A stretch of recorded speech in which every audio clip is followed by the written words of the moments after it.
Mr. Lynch. Thank you, Mr. Chairman. And I want to thank the witness for his perseverance here today and for helping the committee with its work. We've heard a lot today about the loss of accountability when an inherent government function, in this case duties that are incidental to the prosecution of war, are subcontracted out to private entities.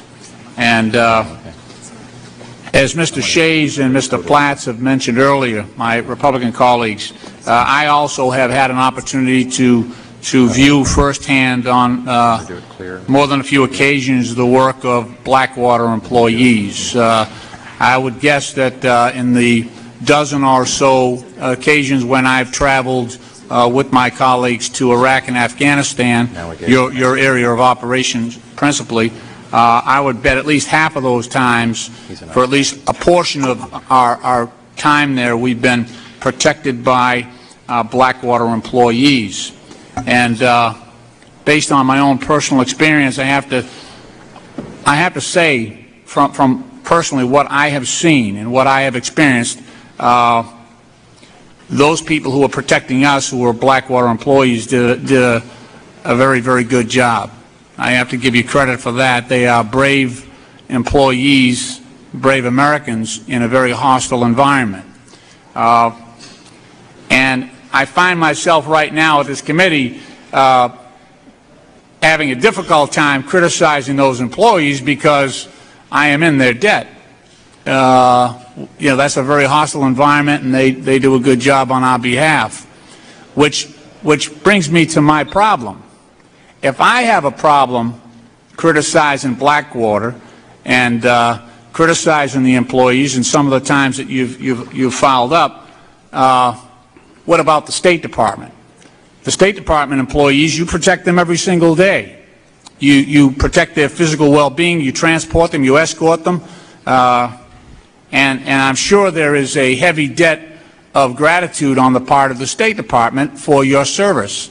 And yet they are the very same people who are, in our system, responsible for holding you accountable in every respect with your contract and the conduct of your employees. And I know from my own experience in the time there that that's an impossible conflict for them to resolve. And I have here in my possession, I'm going to ask them to be entered into the record in a minute, some internal emails from the State Department. And these documents that the committee's received raise questions, again, about the State Department's oversight of Blackwater's activities under the contract. Even in the cases involving the debt of Iraqis, it appears that the State Department's primary response was to ask Blackwater to make monetary payments to, quote, unquote, this is from the emails, to put these matters behind us. These are the deaths of Iraqi civilians, rather than to insist upon accountability or to investigate Blackwater personnel for potential criminal liability. The most serious consequence faced by Blackwater personnel for misconduct appears to be termination of their employment. And even though Secretary of State John Negroponte asserted that every incident in which Blackwater fires its weapon is, quote, reviewed by management officials to ensure the procedures were followed, the documents that we have before the committee don't indicate that. I do have some emails, though, and this one is dated, I'll ask these to be entered into the record, Mr. Chairman. Without objection, July so ordered. 1st, 2005, from RSO Al Hilla. This is a situation where Blackwater personnel fired and killed. This morning, it says, this morning I met with the brothers of an adult Iraqi male who was killed by a gunshot to the chest at the time and location where the PSD, in this case Blackwater team, fired shots in Al Hilla on Saturday, June 25th, 2005. The gentleman in question was killed, and then it says, gentlemen, allow me to second the comments on the need for Blackwater to provide funds ASAP.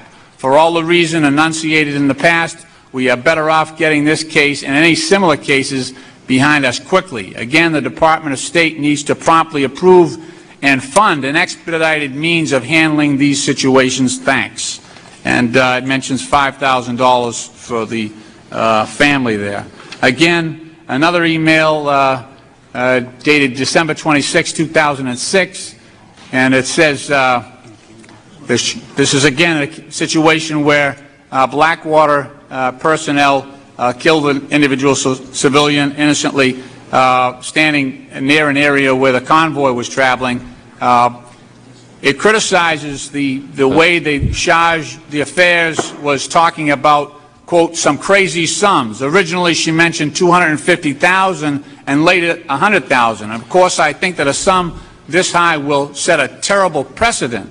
This could cause incidents with people trying to get killed by our guys to financially guarantee their family's future. The gentleman's time has expired. Yeah, I'm going to wrap up here.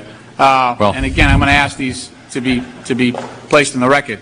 The question is, based on that arrangement, does it not make sense that an independent Inspector General instead of the State Department Inspector General review these? I mean, I think it would help the credibility of the company to have an independent Inspector General reviewing these cases instead of having the State Department basically make you pay up $5,000 every time you kill a person. I have high regard for the gentleman from Massachusetts, but he's gone 2 or 3 minutes over. The gentleman's time has expired.